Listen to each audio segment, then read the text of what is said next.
Hello students, कैसे आप सब लोग। आशा करता हूँ सब लोग अच्छे होंगे, खुश रहे होंगे।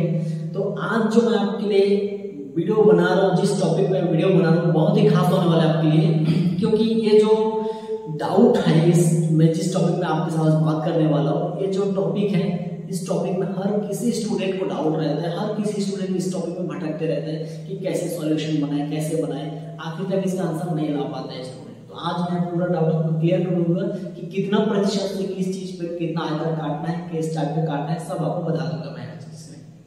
तो ध्यान से देखिए मेरे वीडियो को।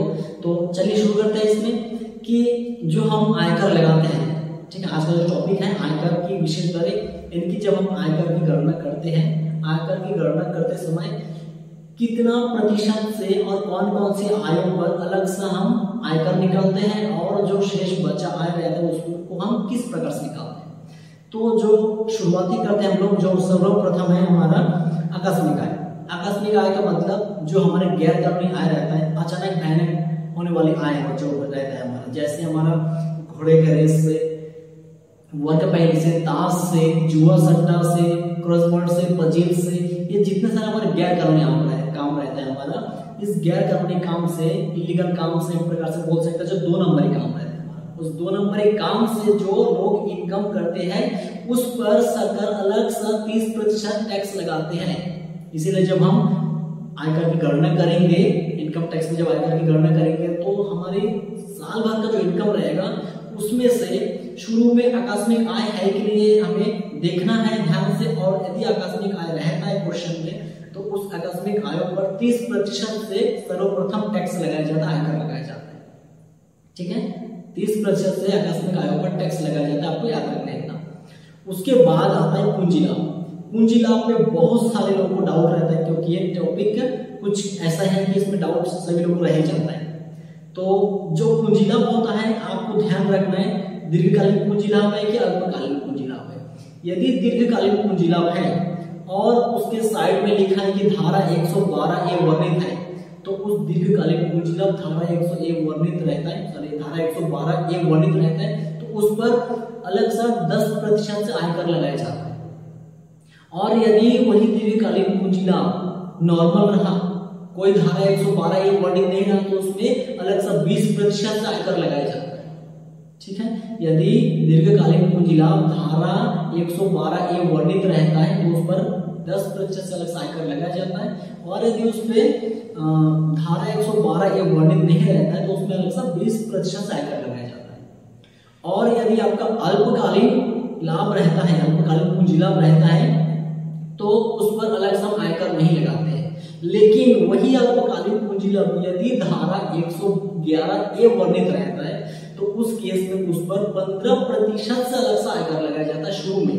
ठीक है, ये जो मैं दरें बता रहा हूँ आपको, ये दरों से आपको कर लगाना है, आयकर लगाना है आयों पर, लेकिन सर्वप्रथम इन्हीं को लगाना है। उसके बाद व्यक्तियों की उम्र को ध्यान में रखते हुए अलग से और आयकर निकालेंगे जो शेष बचा रहेगा।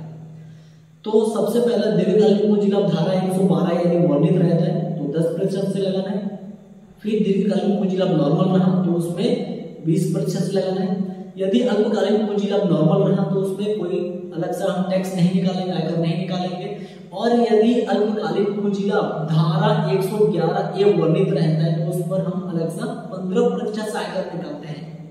इसके बाद यदि हमारी और भी आय रहती है, क्योंकि एक व्यक्ति 5 साधनों में से कहीं से भी आय कमा सकता है, व्यापार पेशा पूंजी लाभ, अन्य साधन, मकान संपत्ति, वेतन, इन सब में से है ना बहुत सारे आय कमा सकते हैं। तो उनका पूंजी लाभ और आकस्मिक आय यानी कि अन्य साधन की आय को छोड़ के व्यापार पेशा से रह सकता है, उसके बाद मकान संपत्ति से रह सकता है, वेतन से रह सकता है। तो बचा जितना सारे करों के आय, उन करों के आय में से जो पूंजी लाभ हुआ, आकस्मिक आय हुआ, इन सब में अलग से हमें आयकर काटना है। उसके बाद इन दोनों को माइनस करने के बाद शेष जितना बचा रहेगा उस पर हमें अलग से आयकर काटना है, वो भी व्यक्तियों की उम्र को ध्यान में रखते हुए। यदि उसकी उम्र 60 वर्ष से कम हुआ तो साधारण व्यक्ति बोलेंगे, और साधारण व्यक्ति मान के उसको आयकर निकालेंगे, जिसमें शुरू में 2.5 लाख का उसके कर मुक्त सीमा रहता है, अगला 2.5 लाख पर 5% तक टैक्स लगता है, और अगला 5 लाख पर 20% तक। उसके बाद उसका जितना इनकम शेष बचा रहेगा उस पर 30% से आयकर लगाया जाता है। और यदि उस व्यक्ति की उम्र 60 से ऊपर चला जाता है, 80 के नीचे रहता है, यानी कि 60 वर्ष से 80 के बीचों बीच रहता है, तो उस केस में उसको 3 लाख तक करमुक्त सीमा दिया जाता है, कि 3 लाख तक करमुक्त होता है, उसका करमुक्त सीमा रहता है। उसके बाद अगला 2 लाख पर 5% आयकर लगाया जाता है, अगला 5 लाख पर 20% आयकर लगाया जाता है, अगला शेष जितना भी बचेगा सब में उसका 30% आयकर लगाया जाता है। और यदि उस व्यक्ति की उम्र 80 से पार हो जाता है, 100, 102, 105 जो भी जितना तक बच सके वो जिंदा रह सके, यदि 80 से पार हो जाता है तो उस पर जो उनकी जो करमुक्त सीमा होती है वो 5 लाख तक होती है। तो शुरू में 5 लाख तक उनकी करमुक्त सीमा हो जाएगी, उसके बाद अगला 5 लाख तक 20% से आयकर लगाया जाएगा, अगला शेष जितना भी इनकम बचे उनकी उस पर पूरा 30% आयकर लगाया जाता है। तो आयकर लगाने की जो दरें हैं, शुरू में आपको आकस्मिक आय में ध्यान रखना है कि उस पर 30% से लगाना है, फिर पूंजी लाभ पे ध्यान रखना है, दीर्घकालिक पूंजी लाभ धारा 112 ए वर्णित है तो 10% से, और दीर्घकालीन पूंजी लाभ नॉर्मल रहा तो 20% से, अल्पकालीन पूंजी लाभ नॉर्मल है तो कोई टैक्स नहीं लगेगा अलग से उसमें। अगर अल्पकालीन पूंजी लाभ 111 ए वर्णित है तो उस पर 15% से आपको आयकर लगाना है। उसके बाद व्यक्ति की उम्र को ध्यान में रखते हुए आयकर लगाना है, जो बचा आय रहेगा उसका शेष बचा आय रहेगा उसमें जो आकस्मिक आय और जो पूंजी लाभ, इन दोनों पे अलग सा टैक्स लग जाता है। तो उसकी इनकम को अलग से साइड करते हुए बचा जितना सारा उसका इनकम रहेगा साल भर में, उस इनकम में उसकी उम्र को ध्यान में रखते हुए अलग सा आयकर लगाया जाता है, जो मैं भी आपको बताया। इसके बाद आयकर लगाने के बाद उस कुल आयकर को जोड़ा जाता है कि पहले आकस्मिक आय पर और पूंजी लाभ पर कितना आयकर निकाला गया था, उसके बाद अभी जो व्यक्ति उम्र को ध्यान में रखते हुए निकाला गया है उसकी आय, दोनों आयकर को प्लस करेंगे तो कुल आयकर निकलेगा। उस कुल आयकर में हम अधिभार जोड़ेंगे, और अधिभार हम तब जोड़ेंगे जब हमारी 50 लाख से ज्यादा होगी। ठीक है, तो अधिभार ज्यादातर केस में ज्यादातर क्वेश्चन में यहाँ पे नहीं लगाया जाता है, क्योंकि क्वेश्चन में जो दिया रहता है इनकम वो 50 लाख से ज्यादा नहीं रहता है, इसलिए आयकर अधिभार वहां पे नील कर देना है यदि 50 लाख से कम हुआ तो फिर जैसा आपका कुल कर रहेगा नीचे आ जाएगा। फिर सीमांत राहत आपको देना है, सीमांत राहत भी आपको तब को लगाना है, तभी लगाना है आपको जब उसकी साल भर की कुल आय 50 लाख से ज्यादा होती है। लेकिन ये क्वेश्चन में ज्यादातर जो क्वेश्चन दिया रहता है वो 50 लाख से कम रहता है, तो यहाँ पे सीमांत राहत भी नील हो जाता है। अगर ज्यादा रहता है तो उसके लिए अलग सा प्रोसेस होता है, गणना किया जाता है उसमें कितना प्रतिशत से लगता है नहीं लगता, उसके लिए आपके लिए अलग सा वीडियो बनाऊंगा, वो रहेगा आपके सीमांत राहत और अधिभार के लिए, वो अलग सा वीडियो रहेगा। इसमें ज्यादा लंबा हो जाएगा वीडियो, इसमें नहीं बताऊंगा, उसकी चीज को अलग से वीडियो बना देंगे उसके लिए आपको। अब अधिभार नील हो जाएगा, सीमांत राहत नील हो जाएगा, आपका कुल आय का जैसे का तैसे वैसे बच जाएगा।